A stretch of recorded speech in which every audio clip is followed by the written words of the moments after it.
चरम तीर्थंकर प्रभु महावीर का शासन जयवंत रहे। जय हो। मानव मन सदैव ही सभी के लिए शोध का विषय रहा है।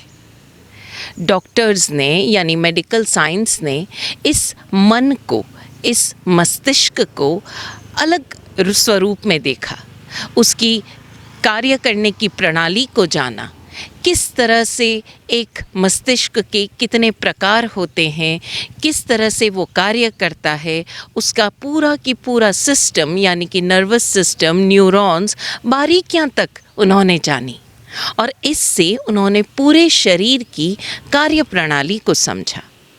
किस तरह एक एक न्यूरॉन हमारे शरीर की विविध प्रकार की गतियों को गति देता है, किस प्रकार वो एक न्यूरॉन हमारे पूरे की पूरी मानसिकता को बदल कर रख देता है।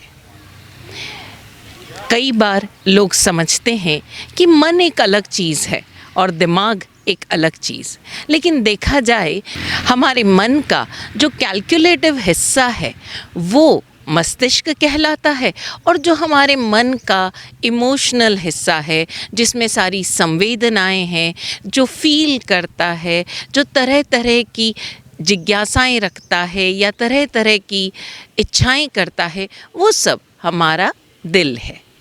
अब ज़रा इस मन के इन अलग अलग चित्तों को हम समझने का प्रयास करें, क्योंकि ये सारे असंख्य चित्त मिलकर ही मानव मन का निर्माण करते हैं और ये सारे चित्त ही सदियों सदियों से सभी के लिए शोध का विषय रहे हैं। जिस तरह वैज्ञानिकों ने मानव मन को एक सिस्टम की तरह, एक ऑर्गन की तरह ट्रीट किया, एक अंग की तरह ट्रीट किया और उसकी पूरी कार्य प्रणाली को जाना, यानी पूरी की पूरी मशीनरी को जाना, उस मशीन के कार्य करने की क्षमता को जाना, उसी तरह हमारे आध्यात्मविदों ने मन के इन अलग चित्तों को, इन सारे असंख्य चित्तों को एक अलग ही आयाम में देखने और जानने का प्रयत्न किया और तब उन्होंने अपने अनुभव के आधार पर उन सारे बिखरे हुए चित्तों को एक चित्त किया और एक चित्त करने के बाद वो मन के मालिक बन बैठे। अक्सर तो हमारे साथ यही होता है कि हम कुछ भी करने को जाएं, सबसे पहले हम एक ही हमारा जो संवाद होता है, जो डायलॉग होता है, मन नहीं कर रहा। कहीं आप पढ़ने गए हैं, नौकरी कर रहे हैं, तो सबसे पहले यही एक चीज़ होती है, मन नहीं लगता। किसी एक व्यक्ति की जुदाई में मन नहीं लगता, किसी एक चीज़ के मिल जाने पर या किसी एक व्यक्ति के मिल जाने पर आपका मन बाग बाग हो जाता है। तो ये जो सारा खेल है इस संसार में जीने का, वो सारा ही खेला किसका है? मन का। अब जब हमारा मन हमें इस तरह से नचाता है तो हम क्या कहते हैं कि मन राजा है और हम क्या हुए? हम तो उस राजा के सेवक हुए ना। So we are the slaves of our mind, we are the slaves of our emotions. और मालिक कौन? मास्टर कौन? मन। हम सबको ही समय समय पर ज्ञानी पुरुषों ने इस मन को वश में करने के कई सारे तरीके दिए। हम बहुत बार इस मन को वश में करने का प्रयास भी करते हैं। हमें लगता भी है कि ये मन हमारा नौकर बन गया है, लेकिन ये सिर्फ सुपरफिशियल बातें हैं। हकीकत में देखा जाए तो मन ही हमारा मालिक है और हम उस मन की आज्ञा पर चलने वाले सेवक। तो क्यों होता है ऐसा कि हम मन को कंट्रोल नहीं कर पाते? अगर हम मन को दबाने का प्रयास करते हैं तो कुछ समय तक तो मन हमारे हिसाब से चलता है, क्योंकि हम उसको इतनी सारी आदर्शवादी सोच दे देते हैं, ऐसा करना चाहिए, वैसा नहीं करना चाहिए, ऐसा करने पर हमें पॉजिटिव रिज़ल्ट मिलेंगे, ऐसा करने पर हमें नेगेटिव रिज़ल्ट मिलेंगे। लेकिन थक हार कर जब मन इतना ज़्यादा प्रेशर नहीं झेल पाता, तब क्या होता है? ज्वालामुखी की तरह विस्फोट। फिर वो एक ही दिन वो अपना सारा लावा बाहर निकाल देता है। अक्सर हमने देखा होगा कि कुछ लोग हैं जो आमतौर पर गुस्सा नहीं करते, कभी कभार गुस्सा करते हैं और आमतौर पर अपने गुस्से को पूरी तरह से काबू में करते हैं। सब लोग उन्हें बड़ा शांत कहते हैं, समझदार कहते हैं, लेकिन ऐसे लोग जब कभी गुस्सा करते हैं, फिर वो चाहे सालों में एक बार ही क्यों ना हो, वो गुस्सा जो होता है पूरी तरह विस्फोटक होता है और वो गुस्सा इस तरह से सब कुछ बहा ले जाता है, सारे रिश्तों को बहा ले जाता है और हम हाथ मलते रह जाते हैं। उस समय मन हमारा एक तरह से कह सकते हैं आतताई राजा बन बैठता है, जो कुछ नहीं सुनता, एक तानाशाह की भांति हमारी हर समझदारी को लील जाता है, उसकी हत्या कर देता है। तो क्या करें? मन के मालिक बने। कैसे बने मन के मालिक? तो अलग अलग समय पर अलग अलग ज्ञानियों ने हमें कई सूत्र दिए। आचारांक सूत्र में एक बड़ा प्यारा सूत्र आता है, जे अजत्थम जानाई से बहिया जानाई, जे बहिया जानाई से अजत्थम जानाई। अर्थात जो अंतर को जानता है वो बाहर को जानता है और जो बाहर को जान लेता है वो अंतर को जान लेता है। सुनने में बड़ा सिंपल सा लगता है ये सूत्र, लेकिन देखा जाए तो हमारी सारी मन की बीमारियों का ये सूत्र एकमात्र इलाज है। इस सूत्र के अनेक आयामी अर्थ हैं। ज़रा इसके एक आयाम को समझने का प्रयास करें। अक्सर जब हम परिवार में होते हैं तो हमारे भीतर एक प्रश्न जागता है, ये जो आंटी है ये सभी से तो बड़े आराम से बात करती है, एक मुझसे ही क्यों प्रॉब्लम है?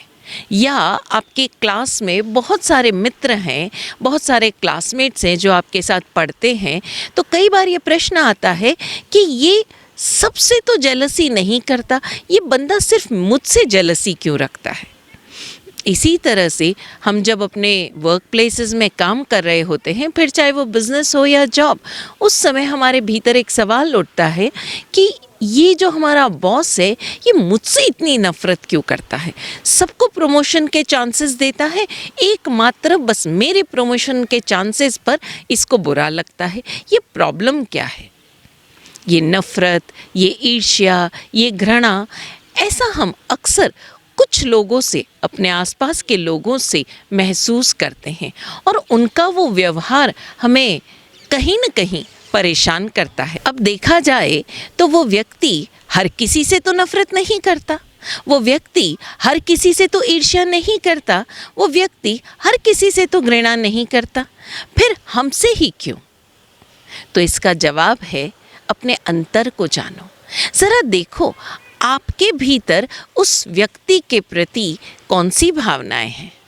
क्या कारण है कि वो व्यक्ति आपसे विकर्षित हो रहा है? क्या कारण है कि वो व्यक्ति आपके प्रति ऐसी भावनाएं रख रहा है? अगर आप अपने अंतर की भावनाओं को, अपने अंतर की महसूसी को, अपने अंतर उठ रहे इन फीलिंग्स को जान पाओगे और देख पाओगे कि आपके भीतर किसके प्रति क्या भावना है, क्या व्यवहार है, तो आप बाहर मिलने वाली इन व्यवहारों को भी समझ पाओगे। और जैसे जैसे आप अपने मन को जान पाओगे, उसकी भावनाओं को बिल्कुल इम्पार्शल होकर, अनबायस्ड होकर जान पाओगे, वैसे वैसे आपको जो बाहर अपने चारों तरफ माहौल से मिल रहा है उसको भी जान पाओगे।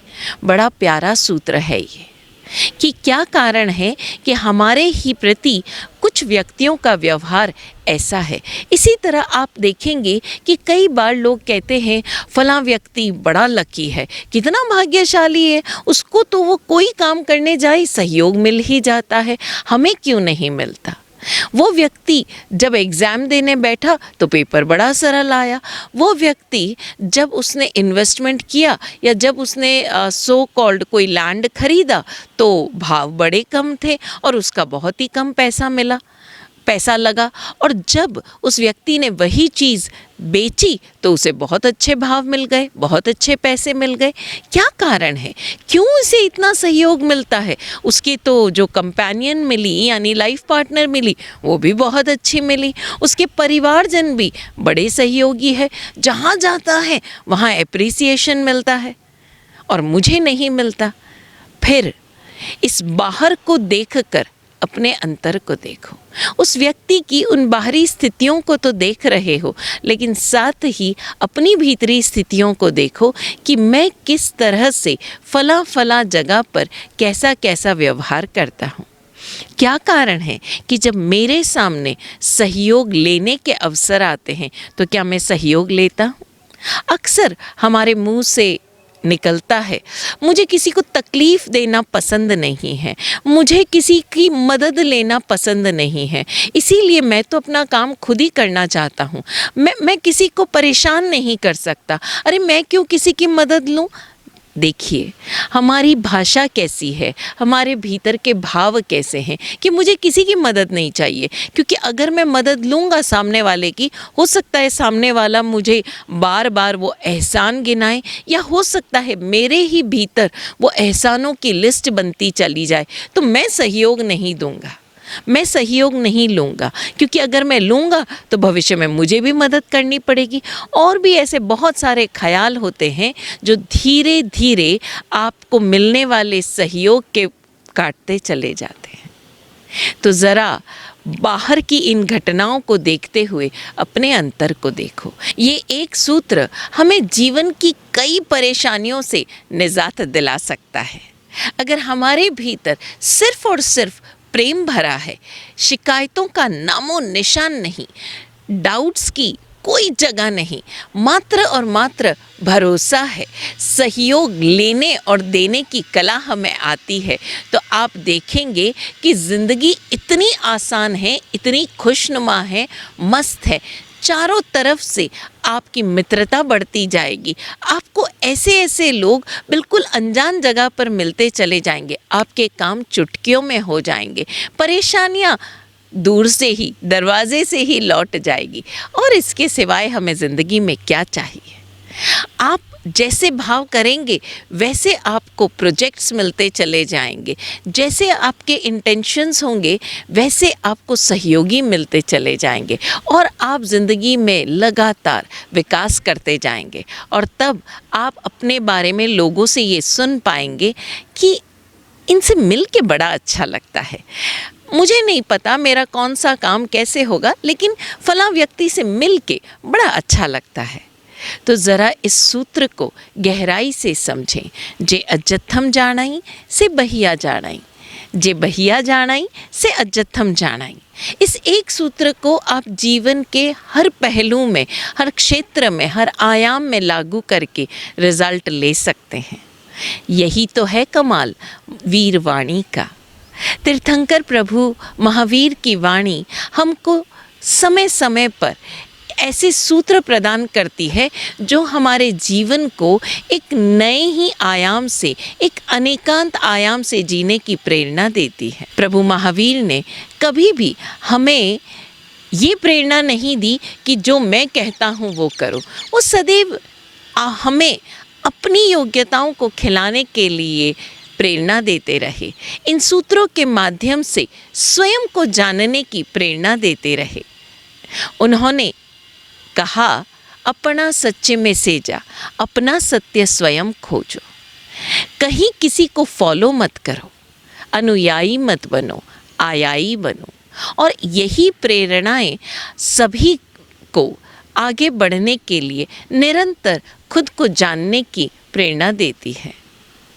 प्रभु महावीर जिनका जन्म कल्याणक हम मना रहे हैं चैत्र शुदी त्रयोदशी को, और ये दिन बार बार हमें टकोर देता है कि महावीर की तरह बने हम, जिन्होंने अपने जीवन को जाग कर जिया, जान कर जिया, और मात्र अपनी ही डेवलपमेंट के लिए या अपने को ही जानने के लिए उन्होंने साधना नहीं की। उस साधना को करने के पश्चात 12.5 वर्ष साधना करने के पश्चात जब उन्हें केवल ज्ञान प्राप्त हुआ, तब उन्होंने समाज में फैले हुई विसंगतियों को देखा और जाना। फिर वो चाहे चंदनबाला का प्रसंग हो या चंड कौशिक का, उन्होंने जो संदेश दिए वो बहुत गूढ़ संदेश थे। जैसे हम चंदनबाला की जब भी कथा सुनते हैं, हमें एक चित्र दिखाई देता है, जैसे एक राजकुमारी जो बड़े कष्टों से गुजरती हुई एक तलघर में बंद, और महावीर प्रभु एक अपनी अभिग्रह के साथ उस तरफ घूम रहे हैं, और जब चंदना की आंखों में आंसू आते हैं, वो सारे जो अभिग्रह हैं वो पूर्ण होते हैं, तब वो उनके हाथों से उड़द के बाकुलों का भोजन लेकर अपना पारना करते हैं। लेकिन इस घटना के पीछे देखा जाए और बहुआयामी दृष्टि से देखा जाए तो बहुत सारी चीज़ें छुपी हुई है। उस समय भी, महावीर के समय भी तरह तरह की विसंगतियाँ थी। एक राजकुमारी भरे बाजार में बिल्कुल एक कमोडिटी की तरह, एक वस्तु की तरह बिकी। यानी उस समय जो दास प्रथा थी वो प्रचलित थी, और दास प्रथा यानी एक जीता जागता मनुष्य जिसे अपने जीवन का कोई मालिकाना हक नहीं, एक व्यक्ति एक वस्तु की भांति उसे खरीदता है। आध्यात्मिक विकास तो बहुत दूर की बात है, यहाँ तक कि उसको अपने शरीर पर भी अपना अधिकार नहीं। युद्धों के दौरान ऐसे कई केसेस सामने आते थे जहाँ पर जो विजेता होता था वो हारने वाले राजा की हर चीज़ पर अपना आधिपत्य जमा लेता, और ऐसे ही हालातों का सामना किया राजकुमारी चंदनबाला ने। वो चंदना जो कल तक नाजोपली थी, एक सारथी द्वारा लूट ली गई और भरे बाजार एक वस्तु की तरह, आम नागरिक भी नहीं, एक वस्तु की तरह बेच दी गई। और इस तरह एक नहीं, वो 2 बार बिकी, और अंत में जहाँ जिस सेठ के घर वो पहुँची, वहाँ उसकी पत्नी के द्वारा किए गए अत्याचार का शिकार बनी। एक राजकुमारी जिसने शायद कभी ज़मीन पर भी कदम नहीं रखा था, उस समय वो एक तलघर में बंद थी। तलघर यानी कि अंडरग्राउंड में बंद थी, जहाँ जानवरों को बांधा जाता है। जानवरों को हम देखते हैं नॉर्मली, घोड़ों को, गायों को एक रस्सी या एक सांकल द्वारा बांधा जाता है। उसी तरह एक इंसान को हाथ और पैरों में सांकल बांधा गया, उसके बाल कटे हुए, शरीर पर नाम मात्र वस्त्र, और भोजन के नाम पर जो जानवरों को भोजन दिया जाता है, उड़द के बाकुले, वो दिए गए। अब देखा जाए तो महावीर प्रभु अवधि ज्ञानी तो थे ही, क्या उन्हें पता नहीं था कि उनका भोजन या उनके अभिग्रह किस दिन पूर्ण होगा? और उसी दिन वो पहुंच जाते उस जगह पर जहाँ उस सारी तपस्या का पारना होना था। लेकिन ऐसा नहीं हुआ। हुआ क्या, वो घूम रहे थे नगर नगर, और कहीं न कहीं उन नगर वासियों में, उन गांव वासियों में एक उत्सुकता जागृत हो रही थी। ये भिक्षुक क्यों घूम रहा है चारों तरफ? इसे क्या चाहिए? क्यों नहीं ये भोजन ग्रहण करता? क्यों नहीं ये कुछ ग्रहण करता? मात्र मौन होकर चारों तरफ घूम रहा है। और महावीर को देखकर जो लोगों की उत्सुकता जगी, यही उत्सुकता जब उन्होंने चंदना के द्वारा वो भोजन स्वीकार किया, तब उस चंदनबाला की हालत देखकर कहीं न कहीं लोगों के भीतर भी करुणा जागी। और महावीर ने मात्र भोजन ही नहीं ग्रहण किया, मात्र वो उड़द के बाकुले ही नहीं ग्रहण किए, चंदनबाला को यानी एक दासी को दीक्षित कर अपने साध्वी संघ का प्रतिनिधित्व करने का कार्यभार सौंपा, यानी साध्वी संघ प्रमुखा बनाया। देखने वाली बात है, एक दासी जिससे अपनी मर्जी से जीने मरने का भी अधिकार नहीं, उस दासी को अपने आध्यात्मिक विकास की दिशा दिखाई प्रभु महावीर ने। और यही वो क्रांतिकारी परिवर्तन था जिसके लिए महावीर घूम रहे थे, सबका ध्यान आकर्षित कर रहे थे। चंदनबाला का ये उदाहरण तो मात्र एक उदाहरण है। ऐसी ही कई घटनाएं उस समय में घटी जब प्रभु महावीर विचरण कर रहे थे। उनके दिए गए सूत्र मनोवैज्ञानिक, आध्यात्मिक, सामाजिक, पारिवारिक, व्यावसायिक हर आयाम में अप्लाई करने योग्य है। हर आयाम में हमें दिशा निर्देश देते हैं और वो दिशा निर्देश हमें प्रतिपल विकसित होने के अवसर प्रदान करता है। इस महावीर जन्म कल्याणक पर हम मात्र प्रभु महावीर की जय नहीं बोलें, बल्कि प्रभु महावीर के बताए हुए कम से कम एक सूत्र को अपने जीवन में उतारने का प्रयास करें और फिर देखें वो महावीर वाणी हमारे भीतर कितना क्रांतिकारी परिवर्तन कर जाती है। एक बार आप सभी को महावीर जन्म कल्याणक की बधाई। महावीर हमारे भीतर भी जागृत हो, हमारा जीवन भी वर्धमान हो। ओम शांति।